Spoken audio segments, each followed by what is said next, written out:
Welcome to another episode of Last Week in Science.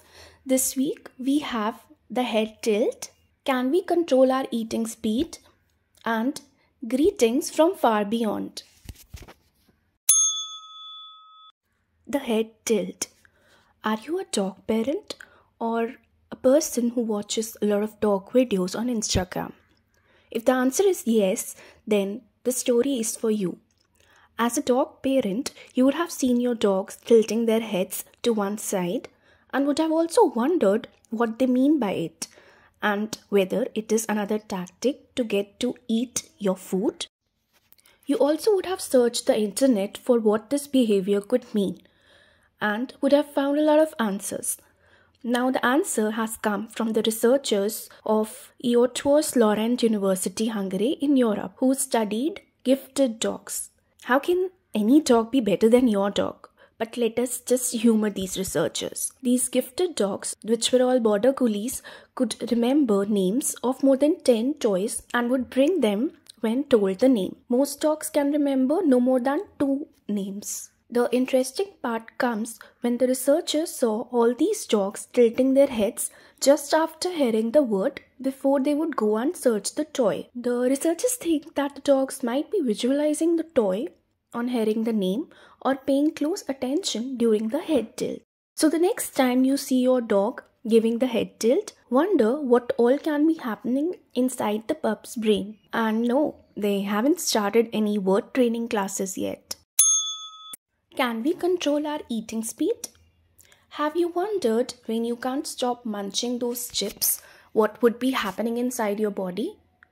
Not a direct answer, but a related answer has been found in a recent study. It has been shown that nerves in the gut or the stomach, they convey the message to the brain which helps you know when you are full. Such studies have been done in mice which were kept under anesthesia. So we don't know how the same mice would react when they are fed in an awake state. Researchers at the University of California studied mice in awake state. What was special about these mice was that their brain region that receives the signal from the gut could be controlled. That is, it can be switched on or off by a method known as optogenetics. Now, when the researchers fed the mice on a sweet and tasty liquid meal, they saw that a specific neural circuit made up of PRLH neurons switches on as the mice licks but shuts down the second the mice stops licking.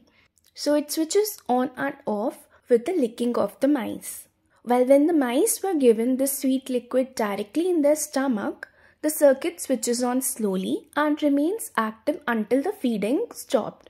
This observation means that the brain can distinguish whether the signal is coming from the mouth or the gut. What was interesting that this brain circuit did not switch on in mice who cannot taste sweetness. That means it requires taste to get switched on. Now when this PRLH circuit was kept on, it was found that the speed of the mice feeding reduced. The researchers found a different brain circuit, GCG, to be involved in giving the signal that the stomach is now full, as it switches on minutes after the meal is consumed. It is interesting to see how different brain circuits control information coming from the mouth or the stomach, and one of them is responsible for how fast you eat and the other one for how much you eat. So maybe if we keep the GCG circuit on, can stop munching on those chips.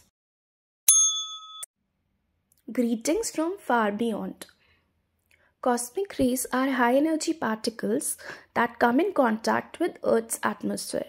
The cosmic rays are formed by explosions, collisions, and certain other physical phenomena that happen in space. It is a search ground for humans to discover new subatomic particles. Remember how atom is made up of subatomic particles like electrons and protons? Now the energy that is contained in subatomic particles are measured in electron volts. The typical energy level of a subatomic particle on Earth is close to mega electron volts. That is 1 followed by 6 zeros, and the energy in the cosmic rays are close to 10 raised to power 18, that is 1 followed by 18 zeros electron volts. or called as exa-electron volts. It is rare that a subatomic particle that has an energy greater than 100 exa-electron volt comes to greet us. The last time it happened was in 1991 when the greatest high energy particle, which was named as Oh My God particle, was observed. It had an energy level of 320 exa-electron volts.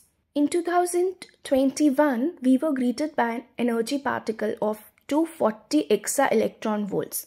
This time, the researchers at Osaka Metropolitan University in Japan found it and named it as Amaterasu, named on sun goddess. This doesn't mean that the particle came from the sun. While the cosmic rays coming from the sun were the first ones to be observed, we now can identify the origin of other cosmic rays coming from far beyond the sun. But this time, it is not known where the Amaterasu particle has come from. According to the researchers' calculation, the particle seems to be coming from a space where there are hardly any galaxies. Astronomers think that it might be a new physical phenomenon that has created this particle.